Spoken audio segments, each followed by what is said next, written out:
या साहिबुल असर व ज़मान। अच्छा जी, परखना दा मयार अलहदा अलहदा कहते ना, पहले तोलो फिर बोलो। ठीक है, किसी भी चीज़ की लंबाई चौड़ाई नापण वास्ते मेयरमेंट टेप का इस्तेमाल किया जाता है। किसी भी चीज़ का वज़न मालूम करने लई तराजू मिज़ान का इस्तेमाल किया जाता है। सोने नूं परखण वास्ते अग के उत्ते परखिया जाता है। अगर किसी की नीयत वेखनी हो तो करज़ दे के वेख्या जाता है। किसी का ज़रब वेखना हो तो उन्होंने इज़्ज़त दे के वेख्या जाता है। अगर बीवी नूं आजमाना हो तो गरीबी में पता लगेगा कैसी है। दोस्त नूं आजमाना हो तो मुसीबत के वक्त पता लगेगा। यानी कि हर चीज़ नूं परखण दा मयार अलहदा अलहदा है। किसी चीज़ का वज़न मेयरमेंट टेप ते नहीं हो सकता। ठीक है, वज़न करना हो तो अग ते नहीं हो सकता। यानी कि जिहड़ी भी कोई चीज़ है उहदा परखण दा जिहड़ा मिज़ान है या जो तराजू है वो अलहदा अलहदा है। इत्थे गल समझ आ गई। अच्छा, हुण इत्थे बड़ी कोई अहम गल है।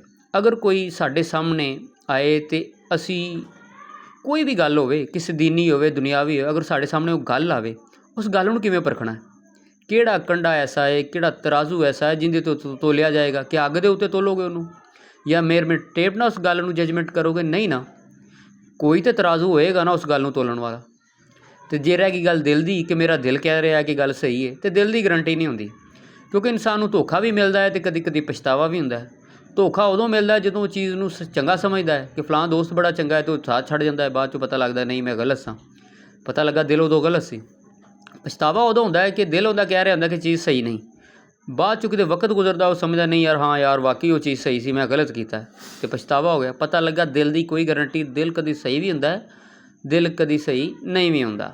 ठीक है, हुण इलम नूं तोलन वास्ते, उस गल नूं तोलन वास्ते जिहड़ा मिज़ान है, जिहड़ा कंडा है, उहदा नाम पता की है? कुरान ते आले रसूल सल्लल्लाहु अलैहि वसल्लम।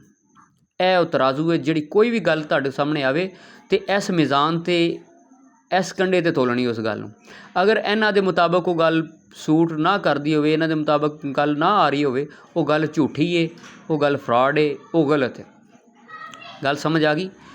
ये मौला अली अपने दौर के मिज़ान ने, इमाम हसन अलैहिस्सलाम अपने दौर के मिज़ान ने कि जिथे इलम तोलिया जाएगा। इस तरह 11 इमामां तक ये तराजू ने कि जिथे हर गल तोली जाएगी इन्हां दे मुताबक। अगर गल इन्हां दे मुताबक ठीक ना हुई, वो गल रिजैक्ट है। तो अज के दौर दे विच इलम नूं तोलना ते परखण वास्ते जिहड़ा मयार है वो पता की है? इमाम ज़माना अलैहिस्सलाम। अज दे दौर का मिज़ान, अज दे दौर का कंडा, अज दे दौर का तराजू वही इमाम ज़माना अलैहिस्सलाम है। अगर कोई गल ते शक होवे, किसी भी मसले ते शक होवे, अगर वो इमाम महदी अलैहिस्सलाम के मुताबक ठीक नहीं तो वो गल गलत है। गल समझ आ गई है? हर चीज़ नूं तोलन वाला, परखण वाला म्यार अलहदा अलहदा है। अज तो बाद तुसी कोई भी गल तुहाडे सामने आवे, उन्होंने एक बारी अपने वक्त के इमाम तो पुछ के वेखो, वक्त के इमाम नाल राबता करके वेखो। अगर वो वक्त के इमाम के मुताबक वो गल नहीं ठीक, तो फिर वो गल गलत ही है। तो जे तुसी कहो जी राबता नहीं हुंदा, तो चलो उन्नी देर गुजारा कर लो कुरान ते अहले बैत दे नाल। इत्थों तक ते आ सकदे हो ना कि कुरान ते अहले बैत तो पुछ लो, इन्हां दे फरमान मौजूद ने, इन्हां को पुछ लो। ठीक है, तो हुण इहदा ना मैनूं कहना कहंदा मैनूं हवाला दे, हवाला कम से कम मैं उस बंदे नूं देना कि जिहड़ा कहंदा कि मैं मन लवांगा हवाले तो बाद। तो गल तो सीधी 2 + 2 4 वाली है, इहदे हवाले की जरूरत वैसे कोई नहीं है। ठीक है, जिन्होंने ये गल समझ नहीं ना आउंदी तो मैनूं उहदे ते इतराज़ भी कोई नहीं, वो जावे जाके वो आंदे जावे खसमां नूं खावे, मेरा मैं जन्म जांदा ते जावे। जिन्हों अहले बैत दे फरमान ते शक होवे वो बंदा फिर जन्नत जाना भी नहीं चाहिए। तो गल है कि जिहड़ा इंसाफ पसंद बंदा उन्होंने तो गल समझ आ जाती है, जिंदे दिल में बुगज़े अहले बैत उन्होंने गल समझ नहीं आती।